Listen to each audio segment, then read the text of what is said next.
Γεια σας αγαπητοί μου, καλώς ήρθατε στο podcast Mentor Mind. Σήμερα δεν έχουμε απλά έναν καλεσμένο, έχουμε έναν άνθρωπο που έχει ψάξει μέσα του βαθιά να καταλάβει ποιος πραγματικά είναι.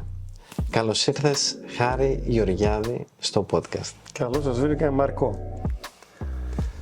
Χαίρομαι που είμαι εδώ. Ήθελα από καιρό να σε καλέσω σε αυτή την εκπομπή, γιατί πρέπει ο κόσμος να μάθει το πόσο ωραίο έργο και πόσο ωραία είναι αυτή η τέχνη με την οποία ασχολείσαι, που ο κόσμος δυσκολεύεται να καταλάβει την τέχνη του θεάτρου, της υποκριτικής, του σινεμά, και ήθελα να μου πεις πρώτα απ' όλα, έτσι, με απλά λόγια, ποιος είσαι. Ποιος είμαι?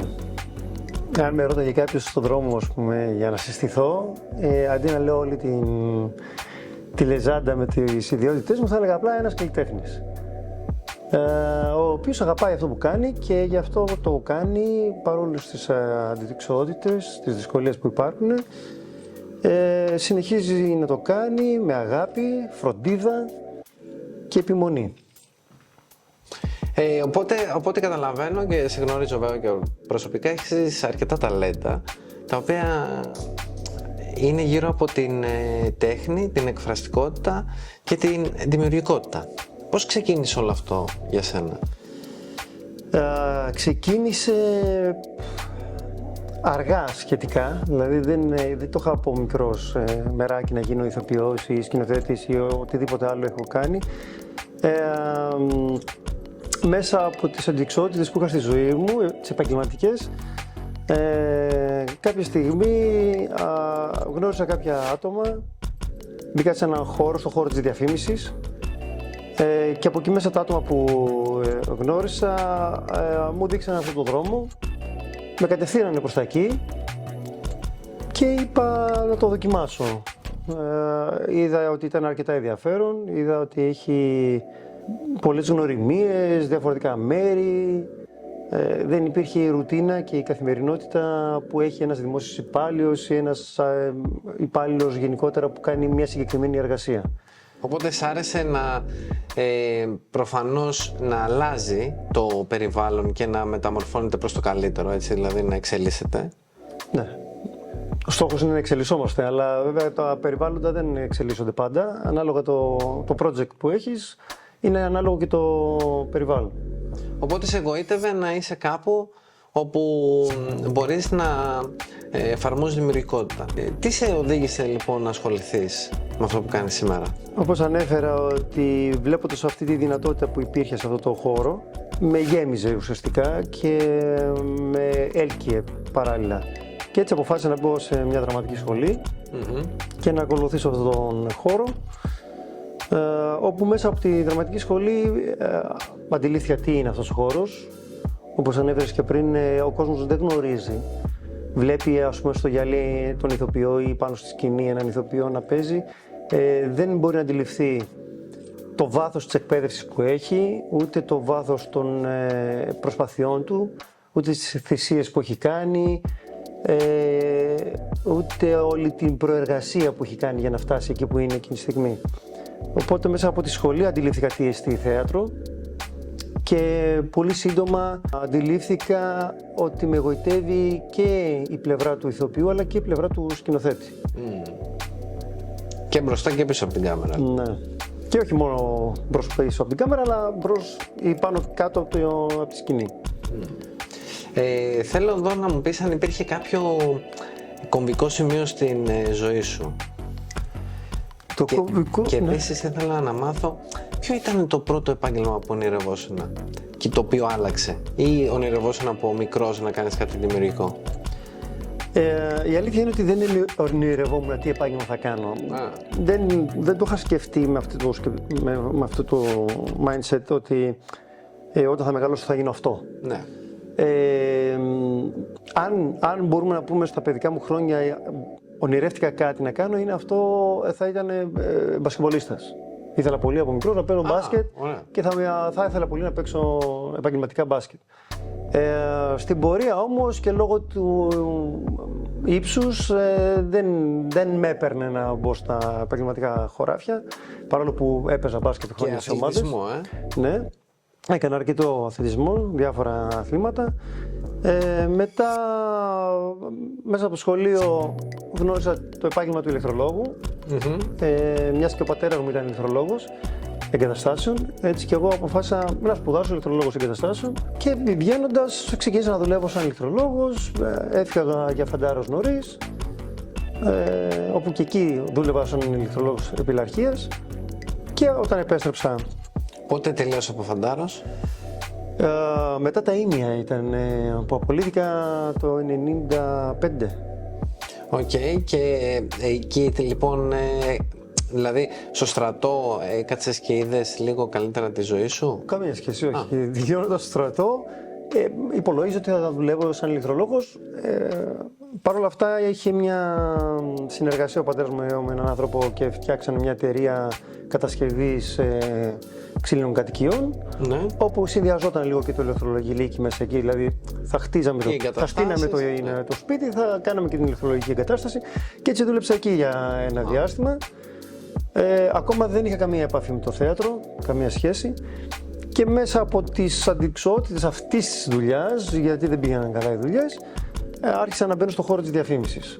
Και μέσα από εκεί γνώρισα τους ανθρώπους που με προωθήσανε, μου προτείνανε μάλλον να μπω σε μια δραματική σχολή και να το δω πιο επαγγελματικά αυτό το πράγμα. Εκεί ήταν το κομβικό σημείο. Εκεί ήταν το κομβικό σημείο. Ναι. Και βεβαίως και η σχέση, είχα μια σχέση τότε με μια κοπέλα, όπου ήθελε να γίνει ηθοποιός και με παρότρινε να το κάνουμε μαζί.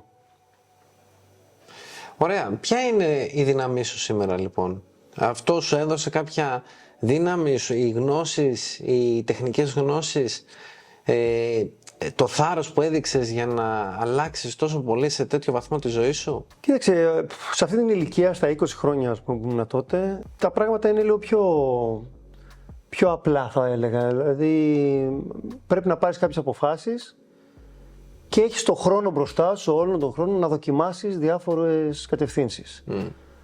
Πηγαίνεις προς εκεί, δεν σου βγαίνει, έχεις τον χρόνο και την αντοχή να γυρίσεις και να πας από αλλού. Δούλεψα σαν ηλεκτρολόγος, δούλεψα στην άλλη την εταιρεία.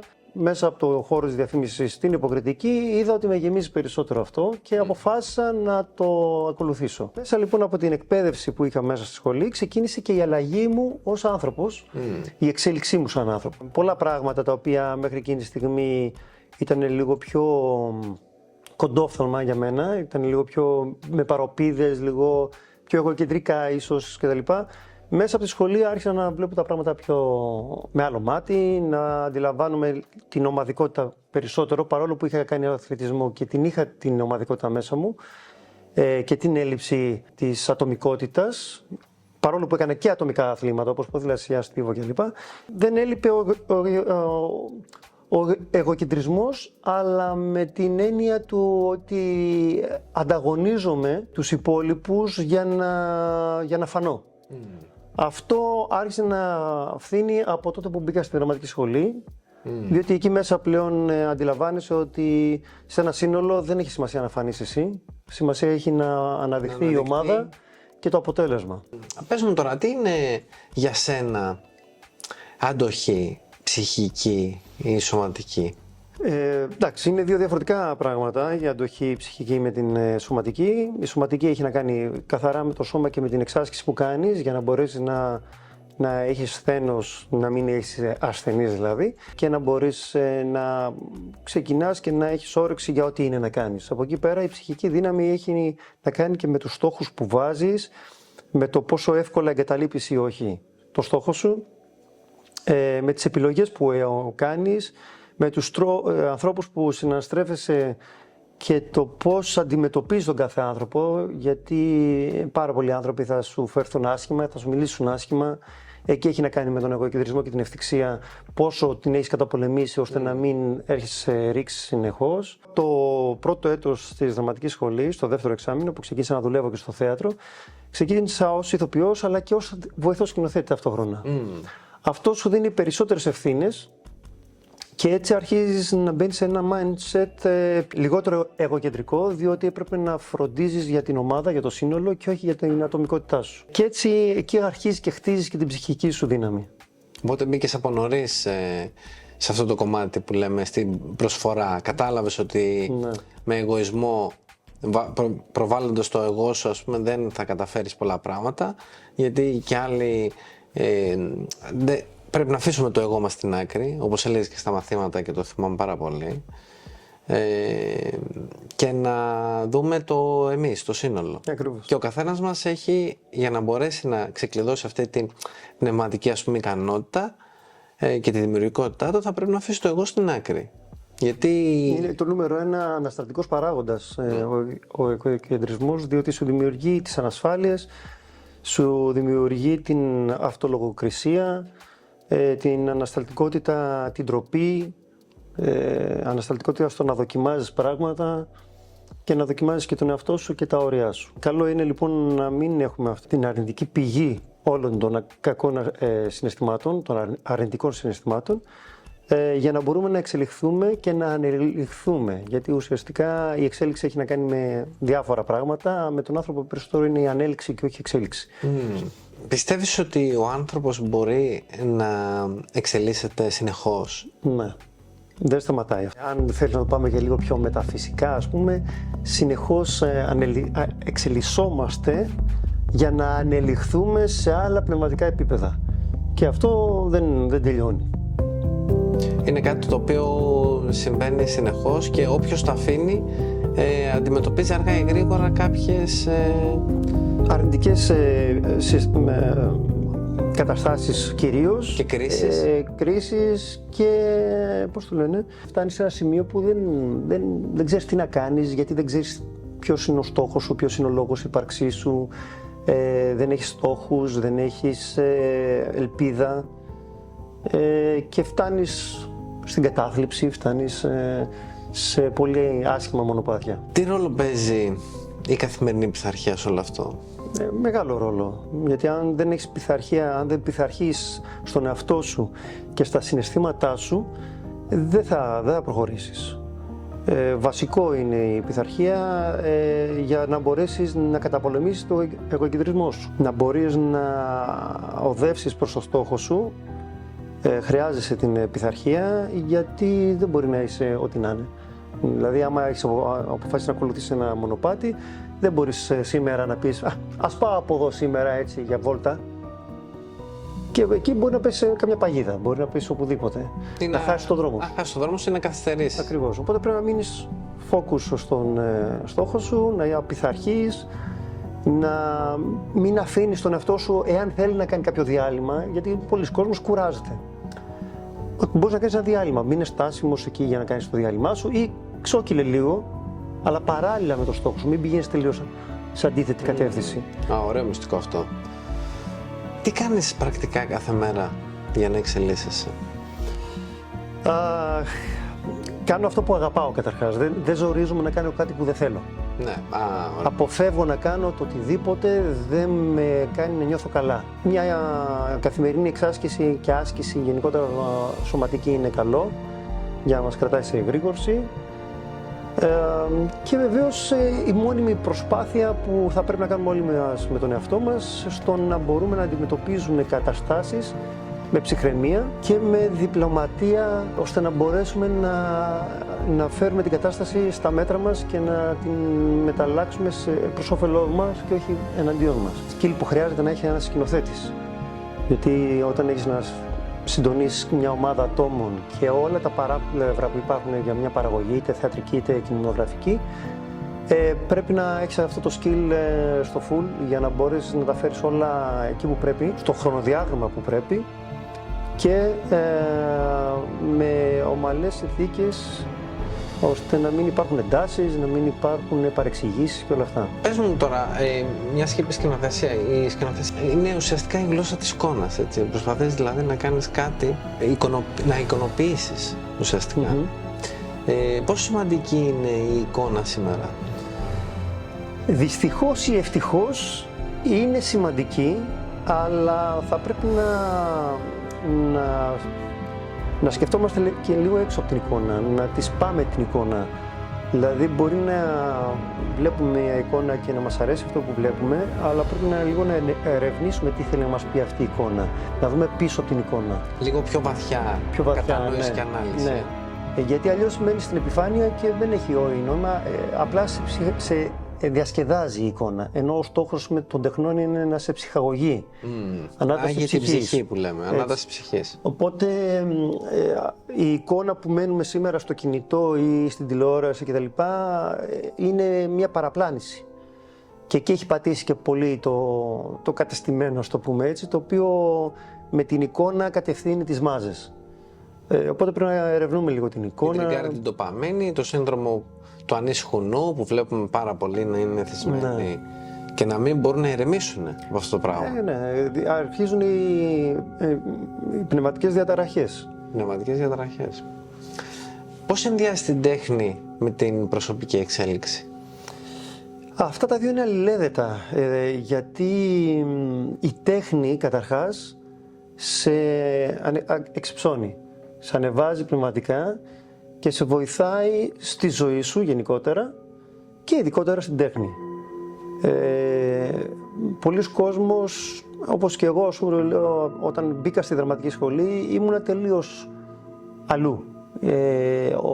Το mindset μου ήταν αλλιώς, ο θυμός μου ήταν, πικάριζα πολύ εύκολα, ήμουν οξύθυμος, να πλακωθώ το είχα ευκολάκι, αλλά μπαίνω στη δραματική σχολή άρχισα να αντιλαμβάνομαι πράγματα, να μπορώ να γαλουχώ τις εντάσεις μου, τις ψυχολογίες μου μεταλλάξεις, να μπορώ να είμαι πιο ψύχρωμος και να μπορώ να βλέπω τα πράγματα λίγο έξω από εμένα, με αποστασιοποίηση. Ως παρατηρητής. Ως παρατηρητής. Αυτό είναι μια καθημερινή πάλι και προσπάθεια που κάνω.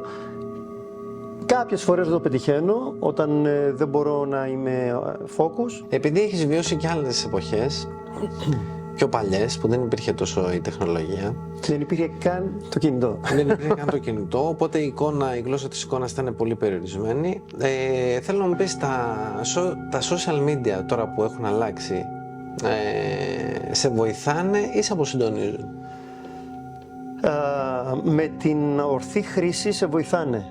Με την αλόγιστη χρήση σε αποσπούν, σε πάνε σε λάθος μονοπάτια, σε καταστρέφουν. Σου τρώνε την ενέργεια. Καλά, σου τρώνε την ενέργεια full. Γι' αυτό και θα πρέπει να είμαστε πολύ φιδωλοί με αυτό. Προσεκτικοί στο που δίνουμε την ενέργειά μας. Είναι σημαντικό ποιος ακολουθούμε, τι περιεχόμενο. Ναι. Άμα είναι επιφανειακό. Και πόσες ώρες είμαστε σε αυτό το αντικείμενο. Έτσι, ναι. Οπότε καλύτερα να γίνει κάποιος να αρχίσει να δημιουργεί παρά να είναι παθητικός. Ακριβώς. Δηλαδή θες να ασχολείσαι με τα social κτλ. Ασχολείσαι δημιουργικά, όχι παθητικά. Δηλαδή μην μπαίνεις να βλέπεις τα πάντα, ό,τι τρέχει, ό,τι υπάρχει στο ίντερνετ. Δες ότι έχει σκοπό να κάνεις. Ναι, βρες το σκοπό που θέλεις, βρες το στόχο σου.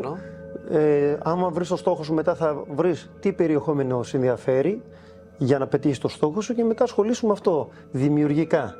Τώρα πια με το κινητό μας μπορούμε να κάνουμε τα πάντα, έτσι, από μοντάζ, edit, ωραίους φακούς.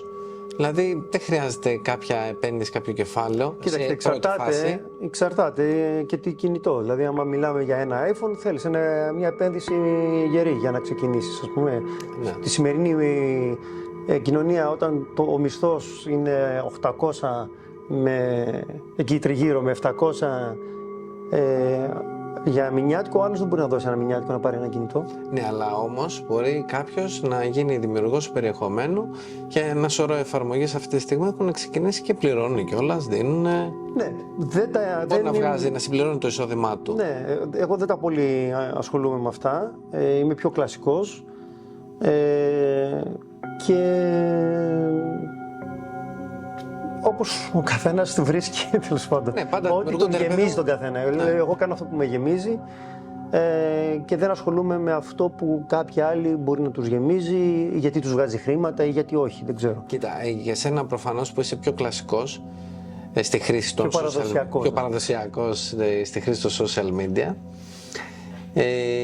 Σίγουρα όμως σε βοηθάει να προωθήσει τα σεμινάρια σου. Αυτό, ναι, γι' αυτό λέω ότι με τη σωστή χρήση έχεις μια βοήθεια. Δηλαδή, ας πούμε, εγώ έχω πολλούς μαθητές μέσα από τα social.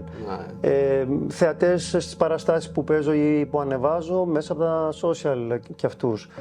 Γιατί σου δίνει μια οικονομική διαφήμιση, σε αντίθεση με την κλασική διαφήμιση. Έχει τα υπέρ του, έχει τα κατά του. Θέλω να μου πεις τώρα, τι είναι για σένα mentor mind. Βλέπεις αυτό το πίνακα απέναντι με το άλογο που έχει ένα σκηνή. Σε πιστεύεις ότι είναι σημαντικό να πάρεις τα ενία του νου σου? Εννοείται, αν δεν πάρεις τα ενία του νου σου θα στα πάρουν άλλοι και θα στα κάνουν πουρέ. Κάποιος άλλος οδηγάει το άλογο μέρος της ύπαρξής σου. Ναι. Το ένλογο θα έλεγα εγώ, γιατί εκείνη είναι όλη η ιστορία. Γιατί και τα συναισθήματα από τη λογική πηγάζουν και με πιο... Όταν αφήνεσαι, ας πούμε, στο συναίσθημα είναι γιατί δεν έχεις γαλουχίσει το μυαλό σου. Δεν έχεις πιάσει τα ενία του αλόγου να το κατευθύνεις ακριβώς εκεί που θέλεις. Αλλιώς μετά αφήνεις το άλογο ανεξέλεκτο να αφηνιάζει και έτσι τα συναισθήματά σου κατακλείζουν. Και σου καταναλώνουν όλη την ενέργεια. Σου καταναλώνουν όλη την ενέργεια, σε κατευθύνουν σε λάθος μονοπάτια, δεν θα πετύχεις το στόχο σου για κανένα λόγο από τη στιγμή που αφήνεις τα συναισθήματά σου να σε κουμαντάρουν και δεν θα έχεις μια ευτυχισμένη ζωή. Είναι πολύ απλό. Πώς μπορεί να γίνει κάποιος καθοδηγητής της ζωής του, να γίνει ο μέντορας της ζωής του?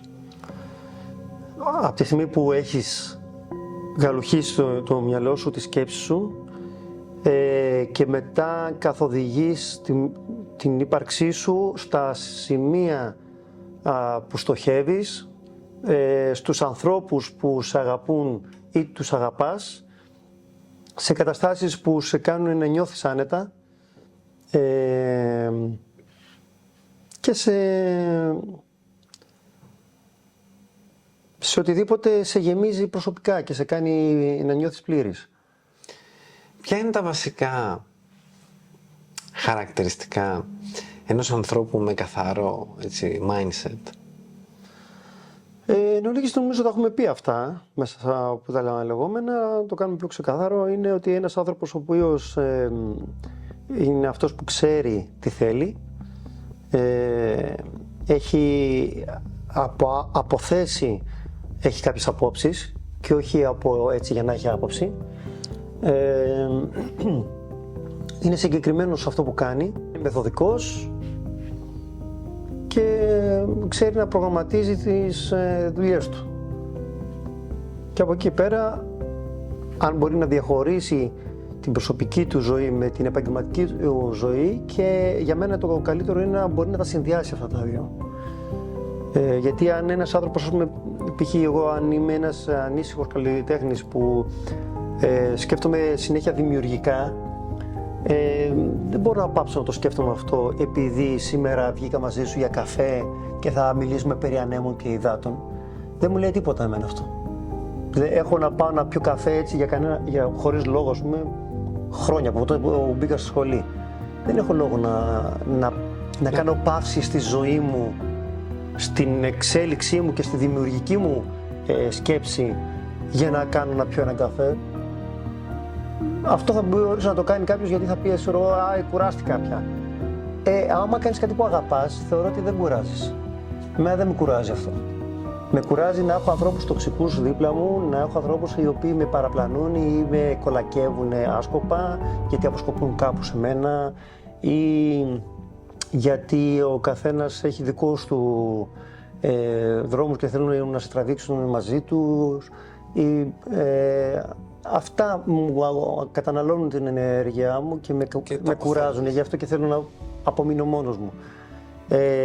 Οπότε, εάν θέλεις να μείνεις στο στόχο σου συγκεντρωμένος για να είσαι δημιουργικός, θα πρέπει να συνδυάσεις και την προσωπική σου ζωή για να μπορείς να ολοκληρώσεις, να δέσεις το γλυκό που λέμε, ας πούμε.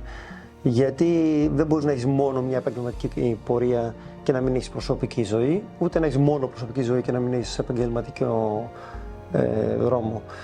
Αυτά τα δύο, αν μπορείς να τα συνδυάσεις, για μένα είναι το ιδανικό. Μου έχεις πει ότι ήδη καταπιάνεσαι με πολλά πράγματα, είσαι πολυπράγμων. Ηθοποιός, επαγγελματίας σκηνοθέτης, συγγραφέας και άλλα αρκετά. Δάσκαλος θεατρικής ξυφασκίας σκηνικής πάλης και υποκριτικής. Έχω κάνει και μουσικές επιμέλειες σε όλες τις παραστάσεις που κάνω εγώ και στις ταινίες που κάνω. Γενικά... Πολύ δραστήριος, αλλά θέλω να μου πεις πώς συνδυάζεις όλους αυτούς τους ρόλους.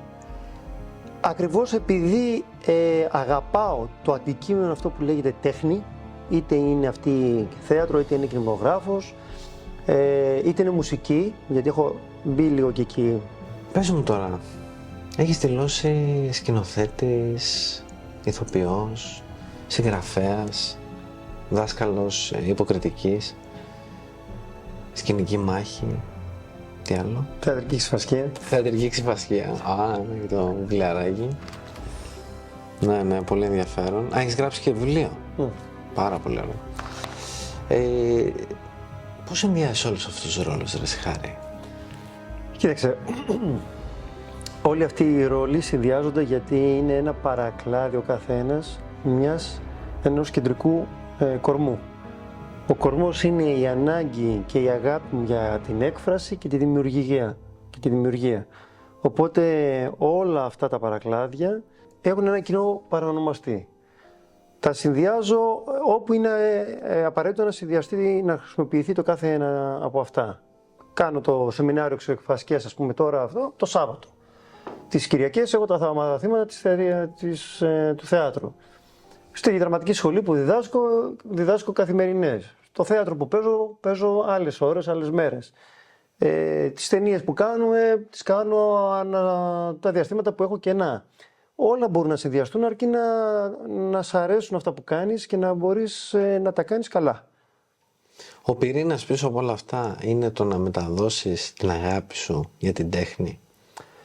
Όχι να μεταδώσεις, δηλαδή δεν είναι αυτός ο σκοπός να μεταδώσεις. Το ότι διδάσκω είναι γιατί θέλω να μεταλαμπαδεύσω αυτή την γνώση.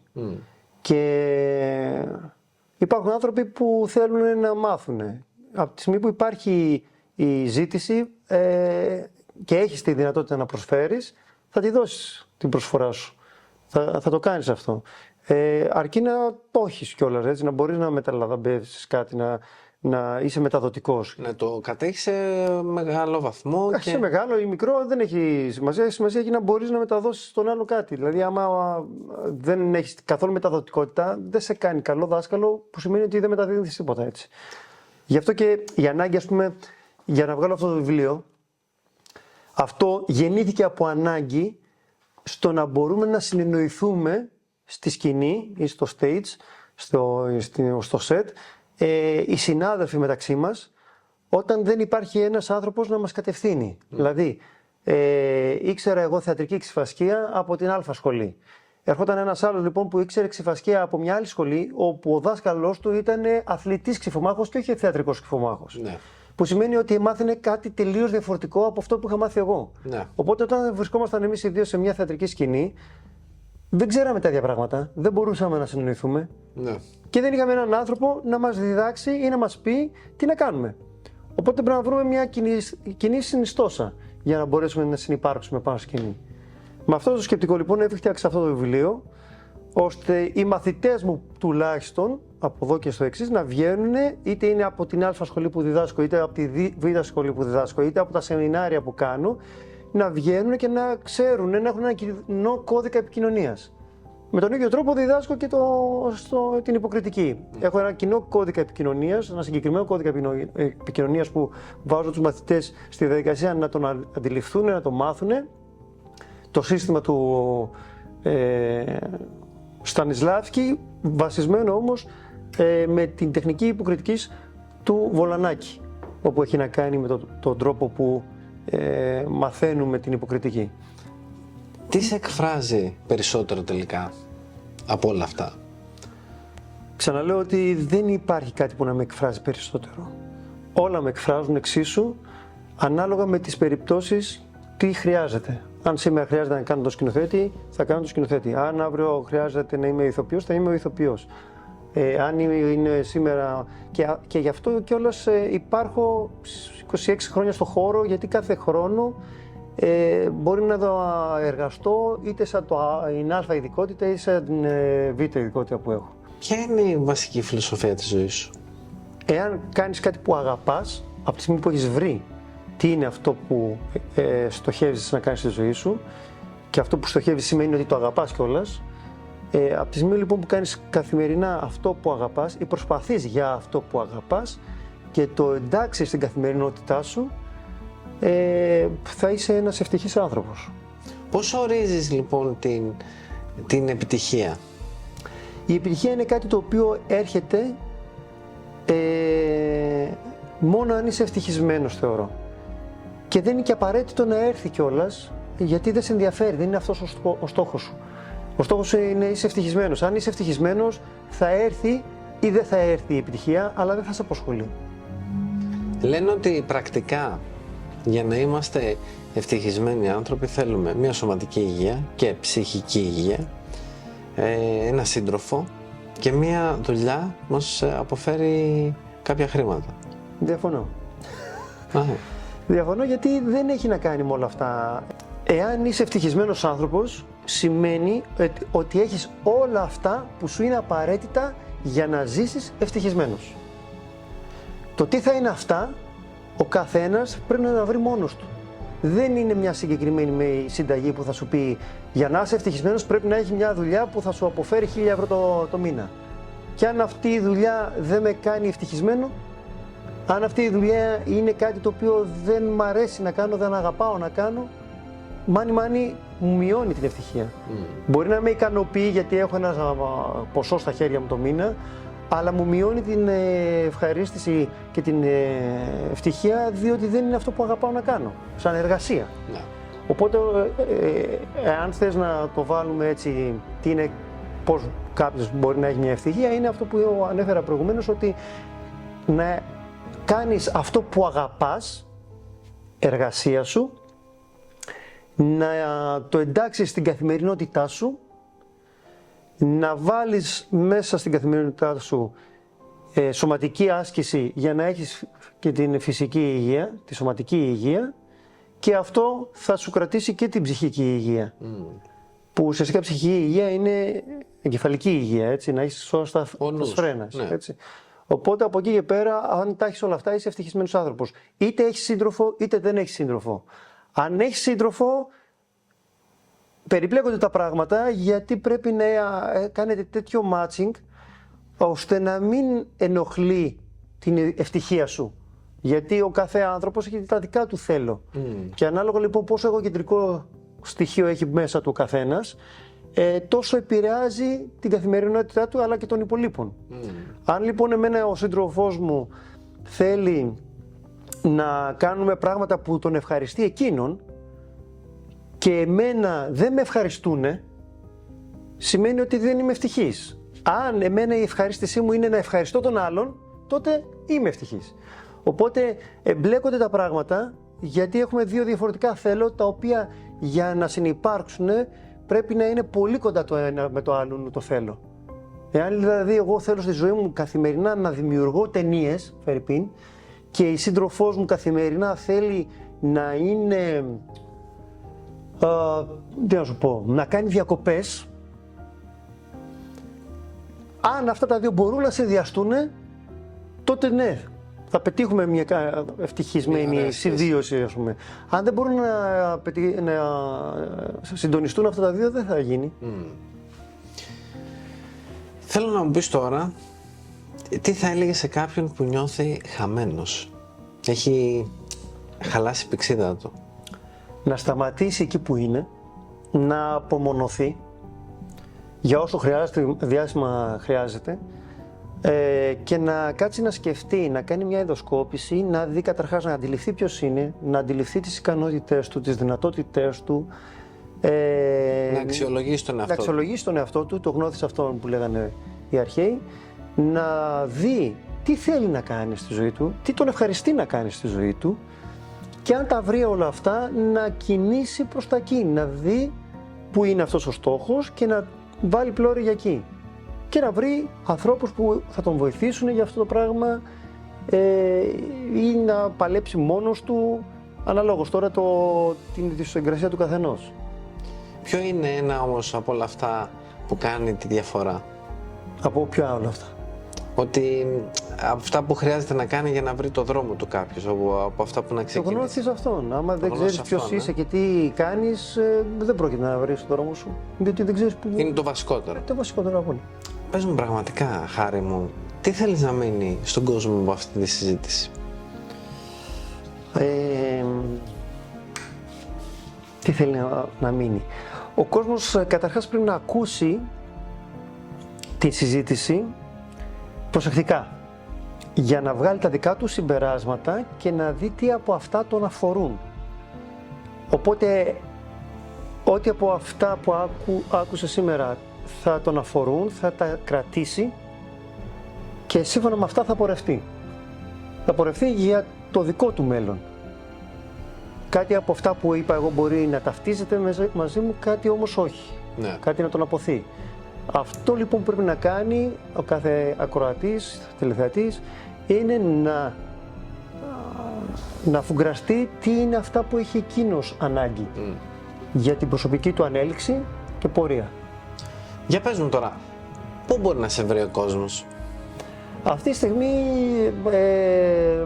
έχω τα σεμινάρια θεατρικής ξεβασκίας σκηνικής πάλης που κάνω στο θέατρο Σκηνή Μπρέχτ στην 3η Σεπτεμβρίου, το οποίο έχει κλείσει βέβαια το τμήμα, είμαστε σχεδόν στα μισά του σεμιναρίου, οπότε δεν μπορεί να έρθει κάποιος να Αλλά μπορεί στο επόμενο.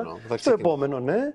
Τι άλλο περιμένουμε? Εγώ αυτή τη στιγμή έχω και το θεατρικό μου εργαστήρι που κάνω τις Κυριακές σε έναν χώρο στο Γκάζι, στο Blue Box, και στις 24 του Μάη θα έχουμε και την παράστασή μας, την ανοιχτή παρουσίαση. Ωραία, καλή επιτυχία. Ευχαριστούμε. Με τους ερασιτέχνες που έχω σαν μαθητές.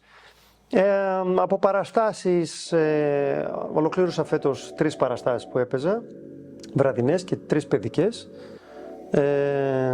Ετοιμάζεις τώρα κάτι? Θα πάμε επανάληψη για 6η χρονιά την Κατερίνα Γόγου, τον γαμότο που δεν έζησαν, στη Σκηνή Μπρέχτ. Θα πάει η επανάληψη μια παράσταση που είχα ανεβάσει πέρσι μαζί με την Λένα Χερουβίμ, το «Θα ήθελα να», πάλι στη Σκηνή Μπρέχτ, στην καινούρια σκηνή που ετοιμάζει στο καταφύγιο, κάτω στο υπόγειο, πιο κάτω δηλαδή από εκεί που είμαστε. Κινηματογραφικά ετοιμάζουμε μια ταινία μικρού μήκους, κουβεντιάζω μια μεγάλου μήκους, έχω στα σκαριά και για άλλες, στις κουβέντες δηλαδή. Ετοιμάζω ένα σενάριο μεγάλου μήκους, μια μεγάλου μήκους ταινία, και στα σκαριά ακόμα είναι να γράψω και ένα έργο για τη συνέχεια της παράστασης, το «Θα ήθελα να κάνουμε τη συνέχεια της, εκεί που ολοκληρώνει το έργο, να κάνουμε το από εκεί και πέρα τι γίνεται, γιατί αφήνουμε ένα ανοιχτό φινάλε. Θέλω να σε ρωτήσω αν για drama reels είσαι έτοιμος? Για drama reels κοίταξε, εγώ είμαι έτοιμος για πάντα ό,τι έχει να κάνει με δημιουργία, αρκεί να είναι καλή η δημιουργία, καλά τα σενάρια και η ομάδα να είναι έτσι δεμένη όπως έχουμε συνεργαστεί και είμαστε καλά. Ναι, αυτό είναι το καλύτερο, να μπορείς να απολαμβάνεις, να νιώθεις συναισθηματικά ασφαλής, να μην έχεις διαμάχες, τσακωμούς, για να μπορείς να λειτουργήσεις και δημιουργικά. Έτσι. Και το αποτέλεσμα έρχεται μέσα από τη δημιουργικότητα. Θυμάμαι που μου έλεγε ο καθηγητής μου στη σχολή κινηματογράφου, λέει, προσπαθείτε υπερβολικά να δώσετε βάρος, ας πούμε, σε ένα κομμάτι μιας ταινίας. Δηλαδή να είναι πολύ καλή η φωτογραφία, να είναι πολύ καλή η υποκριτική, να είναι πολύ καλό το σενάριο. Λέει όμως, τι γίνεται, όλοι νομίζουν ότι η βαθμολογία μιας ταινίας έχει να κάνει με το μέσο όρο. Όμως, συνειδητοποίησα και πρακτικά μετά όταν βγήκα στην αγορά εργασίας, ότι αν μια ταινία πάρει κακή βαθμολογία, ας πούμε, στο σενάριο, πέφτει δραματικά το μέσο όρος της ταινίας. Ναι. Δεν είναι μόνο ότι Μα γι' αυτό μια αυτό που ταινία, λέμε όπως και μια την- παράσταση, έτσι, δεν είναι ένα πράγμα. Πολλοί λένε ότι το θέατρο είναι το κείμενο. Άμα έχεις ένα δυνατό κείμενο, είναι καλή παράσταση. Δεν ισχύει για μένα. Έχω πάρει πολύ μέτρια έργα στα χέρια μου και τα έχω διασκευάσει και έχουν γίνει ωραίες παραστάσεις. Επιτυχίες. Όχι επιτυχίες, έχουν γίνει ωραίες παραστάσεις. Γιατί πριν προσπαθήσαν να ανεβάσουν αυτό το έργο και δεν ανέβηκε καν ή ανέβηκε πολύ κακά κτλ. Δεν έχει να κάνει με ένα πράγμα. Όλες οι τέχνες, οι ομαδικές τέχνες, έχει να κάνει με το σύνολο των πραγμάτων. Και των ανθρώπων που συμμετέχουν, στους συντελεστές και τους ηθοποιούς, και το σενάριο, το κείμενο, το θεατρικό κείμενο, και ο φωτισμός σε μια παράσταση παίζει ρόλο ή σε μια ταινία. Τα πάντα. Ο ήχος, αν θα βάλεις μουσική, αν δεν βάλεις μουσική, η επένδυση κτλ. Τα πάντα. Άρα πρέπει να τα προσέξεις όλα εξίσου, όχι μόνο ένα κομμάτι. Ναι. Και γι' αυτό, ας πούμε, του σκηνοθέτη η δουλειά είναι πιο δύσκολη. Γιατί πρέπει να συντονίσεις τα πάντα, να δώσεις σημασία εξίσου μεγάλη σε όλα. Και όχι μόνο στην υποκριτική ή μόνο στο κείμενο, μόνο στη σκηνοθεσία κτλ. Γιατί και η σκηνοθεσία δεν είναι τροχονομία. Κάτσε εδώ εσύ, πες αυτά τα λόγια όρθιος ή ξέρω εγώ, να κάθεσαι όταν σηκώνεσαι. Ναι, δεν είναι εντολές. Ο σκηνοθέτης καλλιεργεί της ομάδας του τις ωραίες δυνατότητες. Καταρχάς πρέπει να αφαιμάξει εντός εισαγωγικών τα ταλέντα των ηθοποιών, τις δυνατότητες που έχουν. Να βρει ποια είναι τα δυνατά του στοιχεία και να τα φωτίσει, να τα βγάλει μπροστά. Ναι. Εάν εσύ, ας πούμε, κάνεις για έναν ρόλο ενός, ξέρω εγώ, Ζεν Πρεμιέ, δεν θα σου δώσω να παίξεις τον καρατερίστα. Δεν θα πάω να σου παίξω κόντρα από τη στιγμή που βλέπω ότι το δυνατό του σημείο είναι ο Ζεν Πρεμιέ. Ναι. Θα σε βάλω να παίξεις τον Ζεν Πρεμιέ. Γι' αυτό και πολλοί ηθοποιοί έχουν κλειδωθεί και έχουν χαρακτηριστεί σε ένα πράγμα. Αυτό όμως, σαν ένας καλός ηθοποιός, πρέπει να έχει τη δυνατότητα να μπορεί να παίξει εξίσου καλά όλα τους ρόλους σε ένα θέατρο, σε μια παράσταση, σε μια ταινία. Να παίξει και κόντρα ρόλους. Γιατί έχει να κάνει με την ικανότητα του ηθοποιού που τον βλέπει ή δεν τη βλέπει ο σκηνοθέτης. Αν τη δει ο σκηνοθέτης, θα σε πάρει λοιπόν εσύ, παρόλο που το παρουσιαστικό σου είναι Ζεν Πρεμιέ, θα σε βάλει να κάνεις τον καρατερίστα. Γιατί ξέρει τη δυνατότητα που έχεις. Και θέλω να μου πεις τώρα. Και αυτό, συγγνώμη να ολοκληρώσω, αυτό έχει να κάνει καταρχάς με τον ηθοποιό, διότι πρέπει ο ίδιος ο ηθοποιός να αντιληφθεί αν έχει τη δυνατότητα ή δεν έχει, πρέπει να το αντιληφθεί μέσα από την πρόβα, μέσα από την εξάσκηση, μέσα από το τσαλάκωμα του εαυτού του. Δεν χρειάζεται να παίζει συνέχεια τον ωραίο επειδή είσαι ωραίος. Πρέπει να δοκιμάσεις και κάτι άλλο, να μην φοβηθείς να δοκιμάσεις, να τσαλακωθείς. Θέλω τώρα να μου πεις ποιοι είναι οι ρόλοι που υπάρχουν για να δώσουμε στους θεατές ένα challenge για να κάτσουν λίγο να σκεφτούν ποιο τους ταιριάζει, τι τους κάνει. Ποιες είναι οι κατηγορίες των ρόλων? Λοιπόν, είναι οι κομικοί ρόλοι, οι οποίοι υπάρχει μια παρεξήγηση εδώ γενικότερα στους θεατές, τι εστί κομικός ρόλος και τι δραματικός ρόλος. Εντάχει, για να καταλάβουμε τη διαφορά, ο κομικός ρόλος δεν είναι απαραίτητα αυτός που μας κάνει και γελάμε. Αυτός που μας κάνει και γελάμε είναι ο ρόλος που έχει κομικά στοιχεία ή βιώνει κομικές καταστάσεις. Okay. Ο κομικός ρόλος είναι αυτός που έχει αίσιο τέλος, το τέλος πετυχαίνει το θέλω του. Εντάξει? Άρα λοιπόν δεν θα μπω στη διαδικασία να πω σκεφτείτε αν θέλετε αν ταιριάζετε σε έναν κομικό ρόλο, αλλά σκεφτείτε αν ταιριάζετε σε έναν ρόλο με κομικά στοιχεία. Αν δηλαδή στην παρέα σας κάνετε τους άλλους να γελάνε, άρα έχετε κομικά στοιχεία. Ένας ρόλος λοιπόν που μπορεί να έχει κομικά στοιχεία. Μετά είναι ο δραματικός ρόλος. Πάλι ο δραματικός ρόλος είναι αυτός που δεν έχει αίσιο τέλος στο τέλος του έργου. Άρα πάλι δεν θα μπω στη διαδικασία να σας πω αν είστε δραματική ρόλη ή όχι, αλλά αν έχετε δραματικά στοιχεία στη ζωή σας. Που σημαίνει ότι ζείτε δράματα, δεν κάνετε τους άλλους να γελάνε τέλος πάντων. Παίρνατε άσχημα, είσαστε καταθλιπτικοί ίσως κτλ. Αυτό θα σας βοηθήσει να αντιληφθείτε τι είστε και τι δεν είστε. Από εκεί και πέρα υπάρχουν οι καρατερίστες, οι οποίοι οι καρατερίστες είναι δύο κατηγορίες. Αυτός ο οποίος είναι μεγάλος ηλικιάς άνθρωπος, είτε παππούς γιαγιά, είτε είναι ιδιαίτερος άνθρωπος. Σαν χαρακτηριστικό θα σας δώσω έναν ρόλο που τον ξέρετε όλοι, τον Κουασιμόδο. Ναι. Ο Κουασιμόδος έχει κάποια ιδιαίτερα χαρακτηριστικά και αυτό τον κατατάσσει στην κατηγορία των characters, Ναι. των χαρακτήρων, των καρατερίστα. Μετά είτε άντρας είτε γυναίκα, έτσι.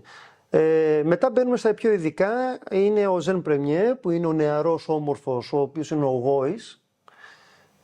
Ο Ζεν Κομίκ, ο οποίος είναι ο νεαρός κομικός της ιστορίας, αλλά όχι κομικός με την έννοια που είπα πριν αισιοτέλος, αλλά ότι έχει κομικά στοιχεία, γιατί συνήθως αυτός στα έργα δεν έχει αισιοτέλος, δεν παίρνει το κορίτσι, γιατί είναι αυτός που θέλει συνήθως το κορίτσι και κάνει γκάφες και τα λοιπά και δεν το παίρνει τελικά, γιατί το παίρνει ο Ζεν Πρεμιέ.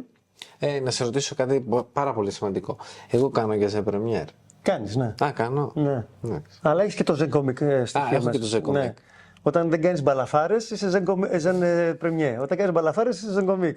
Στο επόμενο θα μας πεις τι είναι οι μπαλαφάρες. Μπαλαφάρες, ναι. Λοιπόν, και υπάρχει και η Σουμπρέτα, η οποία είναι η γυναίκα ανεξαρτήτου ηλικίας, που είναι κατά Φερτζού, είναι η έξυπνη ιστορία μέσα στην όλη ιστορία. Είναι πονηρή, τσαχπίνα, καπριτσιόζα. Υπάρχει η Ενζενή που είναι η νεαρή κοπέλα, η όμορφη κοπέλα η οποία διεκδικούν οι Ζεν. Και υπάρχει και ο Μπριλάντε, ο οποίος είναι το αντίστοιχο της Σουμπρέτας, στο αντρικό δηλαδή φύλο.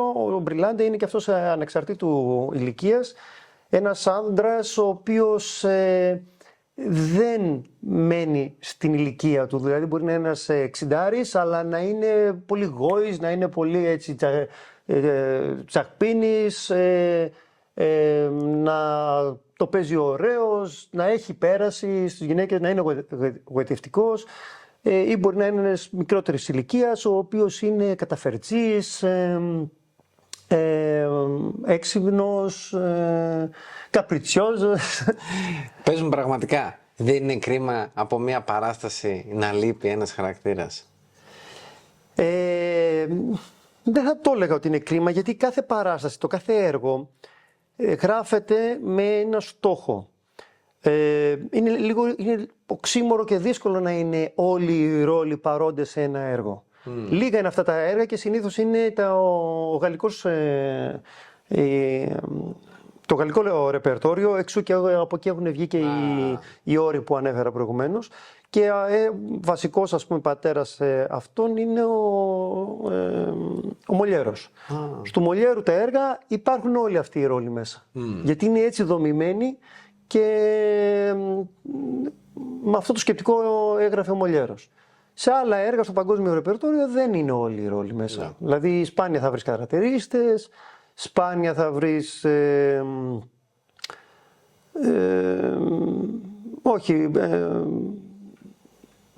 σουμπρέτες και μπριλάντε πάλι σπάνια θα βρεις, εκτός από τον Μολιέρο σπάνια υπάρχουν σε άλλα έργα αυτές οι κατηγορίες. Η Ντάμα και ο Ρήγας που είναι οι βασικοί σε όλα τα έργα, που είναι η Ντάμα είναι η όριμη γυναίκα και ο Ρήγας είναι ο όριμος ο άντρας. Αυτή είναι βασικά σε όλα τα έργα. Και συνήθως υπάρχουν και οι Ζεν Πρεμιέ και οι Ενζενή. Αυτοί οι 4 βασικοί χαρακτήρες που είναι σε όλα τα έργα. Τέλεια. Λοιπόν, αγαπητοί μου, ευχαριστούμε πάρα πολύ τον κύριο Χάρη Γεωργιάδη, έναν ταλαντούχο άνθρωπο. Ερώτησες πριν πού μπορούν να με βρούνε. Κάποιος αν θέλει να με ακολουθήσει, ας πούμε, στο ίντερνετ, στο Facebook ή στο Χάρης Γεωργιάδης είναι στα ελληνικά το όνομά μου στο Facebook και στο Instagram και στο YouTube που έχω το κανάλι Διάθεση Τέχνης, όπου εκεί ανεβάζω και διάφορες δουλειές μου. Θέλω τώρα να δώσουμε και ένα δωράκι. Όποιος γράψει σχόλιο για το ποιος του ταιριάζει, ποιος νομίζει ότι του ταιριάζει και για ποιο λόγο το νομίζει, να το γράψει σε ένα σχόλιο. Θέλω τώρα να σε παρακαλέσω, όποιος γράψει το σχολιάκι, να του στείλουμε ένα μικρό καταλογάκι με ασκησούλες υποκριτικής. Θα του στείλουμε κάποιες βασικές ασκήσεις για να μπορεί να είναι μπροστά από την κάμερα, βάζοντας το κινητό του, λίγο κάπως να βοηθηθεί. Ναι, Τέλεια. Χάρη, ευχαριστούμε πάρα πολύ. Και εγώ ευχαριστώ για την πρόσκληση, το κάλεσμα. Γράψτε τα σχόλιά σας, κάντε like, κάντε εγγραφή στο κανάλι Mentor Mind για να μπορέσουμε να βάλουμε τα ενία στο μυαλό και να έχουμε εμείς τον έλεγχο της ζωής μας.